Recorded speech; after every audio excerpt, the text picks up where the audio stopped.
Ladies and gentlemen, many companies these days are trying to get as much as profit as they can. Many companies are trying to get as much as benefits, but the method that they are trying to use right now is not a good method. They're trying to abuse the workers. They're trying to have a wrong marketing strategy. We say that the only way to fix this is to force all these companies that would offer $1 billion to be listed publicly, ladies and gentlemen. So what do we mean here by this listed company itself? It means when the moment they are already listed, it means that their share will be listed on stock exchange for public trading. Therefore, society, government, and also external investors will be able to buy that. Two models here. Number one, we are going to apply this to both private companies and also unlisted public companies. Secondly, we are only trying to force this company to do this type of thing if they are worth more than $1 billion, ladies and gentlemen. This will be based on the liquid money they have and the assets and the property that they possess. One disclaimer before going on to my substantive cases. We said that the company currently already have, this debate happened where the company already have a lot amount of money. Therefore, there will be no argument coming from opposition talking about they cannot afford the IPO or initial public offering to gain the stock market. That is not relevant in this debate.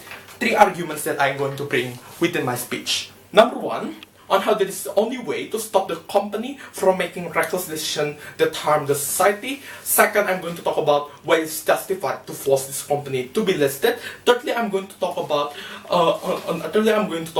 the practicalities on how it will keep the economy running within that country itself. First argument, regarding how it will stop company from making reckless decisions. Status quo we see, there are many companies that are taking bad decisions, that are taking harmful decisions, that make harmful decisions towards society for the sake of their own profit. For example, open food industry that pay cheap labor in order to sell cheap ice cream. Toys R Us that also force the workers to offer work at the end of the day. This is not okay, ladies and gentlemen. Why so? Three reasons here.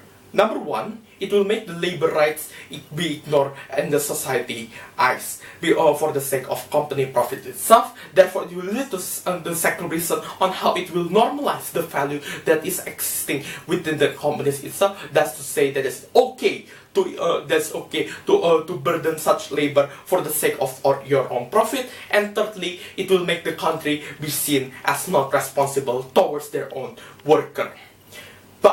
This could be solved when the moment you already forcing this company.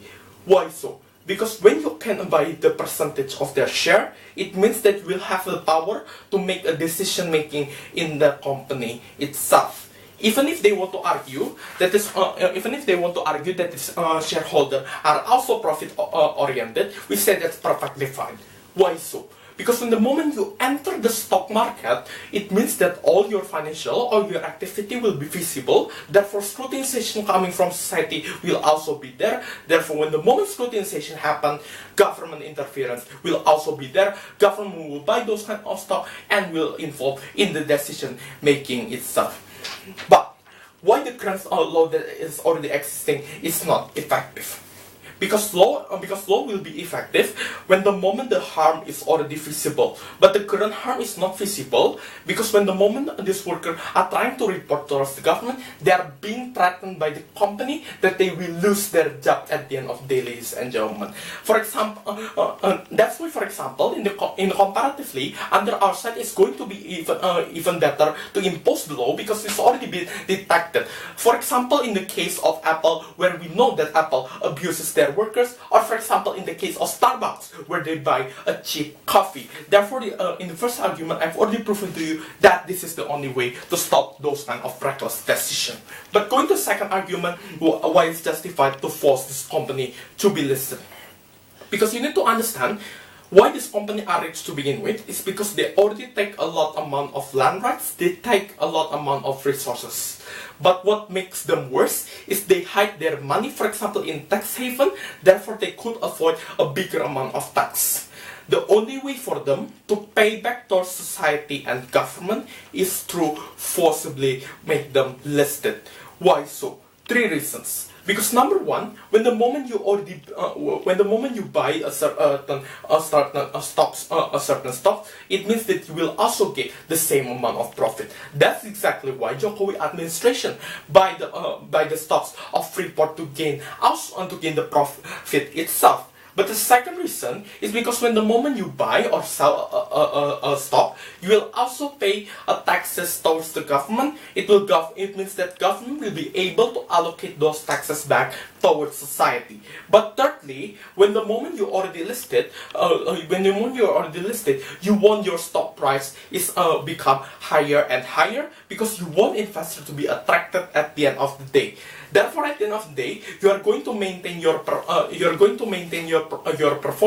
You are going to maintain your performance. You are going to improve your assets even bigger. Therefore, you are going to pay even more taxes towards the government at the end. But why is not achieved in the status quo? Because in the status quo, we see that, for example, monetary report could be manipulated at the end of the day, such as, for example, saving money in tax haven.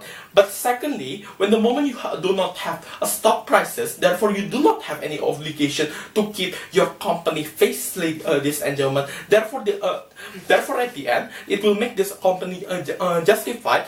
Will make this company justified to forcibly force them to do so, because at the end, it is the only way for them to pay back towards society.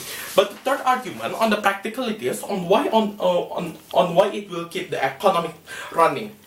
Because let's notice, in the status quo, when you are loaning towards a bank, it means that you must have an insurance itself. For example, that bank have a total rights to seize your house if you are unable to pay those kind of loan.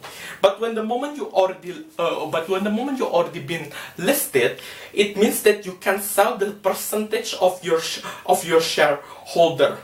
Sure, your ownership may be reduced, but your asset is not. But you will use those liquid money that you gain from selling your ownership to increase your assets itself. When the moment your asset increase, it means that at the end, this company must also pay a bigger amount of tax towards the government at the end of the day. But even further, we say that it will going to attract investor itself. Because in the open market, the investor that you are going to find is an investor that you are going to find is an investor that have different marketing strategy, that have different expansion of business. Therefore, it will also attract the investor and give a new way for you to enter the market, and thus will increase your company even further. Based on this reason, we are very proud to propose.